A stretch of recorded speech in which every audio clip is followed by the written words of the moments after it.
Bismillahirrahmanirrahim. Assalamualaikum warahmatullahi wabarakatuh. Bismillah, walhamdulillah, wassalatu ala rasulillah, amma ba'd. Perkenalkan, saya Ilyas Abdillah, mahasiswa Institut Agama Islam Jamiat Khair Jakarta, semester 6. Langsung saja pada video kali ini saya akan sedikit mempresentasikan penelitian tindak kelas dengan tema perumusan masalah dan tujuan penelitian. Jadi masalah penelitian itu diibaratkan sebagai jantung penelitian atau the heart of research karena menentukan seluruh arah metode pengumpulan data dan analisis yang digunakan. Tanpa perumusan masalah yang jelas, penelitian cenderung melebar, tidak terarah dan sulit menghasilkan kontribusi yang signifikan. Tujuan penelitian apa? Untuk menjelaskan apa yang ingin dicapai dari jawaban perumusan masalah. Keduanya harus disusun secara sistematis dan saling berkaitan. Kemudian definisi perumusan masalah dan tujuan penelitian. Jadi perumusan masalah itu ya upaya peneliti untuk mengungkapkan secara konkret pertanyaan ilmiah yang ingin dijawab melalui penelitian, mencakup variabel dan hubungan antar variabel yang dapat diuji secara empiris. Kemudian tujuan penelitian itu apa? Yaitu pernyataan yang menjelaskan apa yang ingin dicapai atau jawaban yang diharapkan dari rumusan masalah. Terbagi menjadi dua, tujuan umum menyeluruh, terbagi menjadi tujuan umum menyeluruh dan tujuan khusus atau per variabel atau per aspek. Kemudian ciri-ciri rumusan masalah yang baik apa saja? Yang pertama, jelas dan spesifik, itu mudah dipahami dan tidak ambigu. Kemudian dapat diuji empiris, yaitu bisa dijawab melalui data dan fakta lapangan. Kemudian terukur, yang melibatkan variabel dan hubungan yang dapat diukur. Dan yang terakhir adalah realistis, terjangkau dari segi waktu dan biaya dan data, seperti itu. Kemudian fungsi-fungsi rumusan masalah apa saja?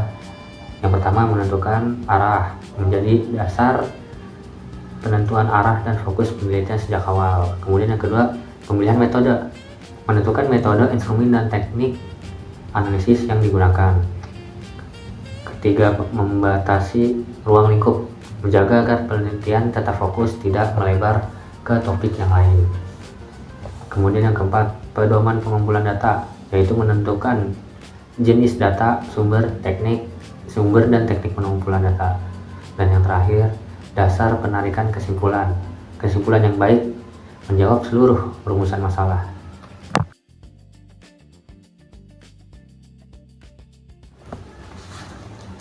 Kemudian masuk ke bab selanjutnya, cara merumuskan masalah dan tujuan yang baik. Yang pertama, menentukan topik dan judul. Kita tentukan dulu topiknya apa, judulnya apa. Kemudian baru kita melangkah ke bagian yang kedua, yaitu menyusun latar belakang. Latar belakang kita susun, kemudian mengidentifikasi masalah yang terkait dalam topik tersebut. Kemudian keempat, menyusun rumusan masalahnya apa saja. Dan 5, menentukan tujuan penelitian. Nah, prinsip pentingnya nih, rumusan masalah dan tujuan sebaiknya tidak terlalu luas, tidak ambigu, dan berbasis pada kajian pustaka yang relevan agar penelitian memiliki unsur kebaruan. Nah, dampak ketidaktepatan perumusan masalah dan tujuan penelitian apa saja? Yaitu penelitian menjadi tidak fokus, pembahasan jadi melebar dan kehilangan arah. Kemudian sampel responden tidak tepat, subjek penelitian tidak sesuai dengan kebutuhan. Kemudian instrumen yang tidak sesuai, angket, wawancara atau observasi, jadi tidak relevan karena instrumennya tidak sesuai. Dan yang terakhir, hasil sulit diinterpretasi, kesimpulan lemah dan sulit dipertanggungjawabkan. Jadi kesimpulannya, perumusan masalah menjadi dasar utama penentu arah dan fokus penelitian yang harus jelas, spesifik, relevan, dan dapat diuji secara empiris. Nah, tujuan penelitian apa saja? Untuk menjelaskan hasil yang ingin dicapai dari rumusan masalah dan terbagi menjadi tujuan umum dan tujuan khusus atau per variabel. Kemudian keduanya memiliki hubungan erat dan saling berkaitan, konsistensi antara rumusan masalah dan tujuan untuk menentukan kualitas proses penelitian. Dan yang terakhir, ketidaktepatan pada tahap ini berdampak pada seluruh proses penelitian, sehingga peneliti harus menyusun dengan cermat berbasis teori dan kajian pustaka. Mungkin ini saja yang dapat saya sampaikan. Semoga bermanfaat. Kurang lebihnya mohon maaf.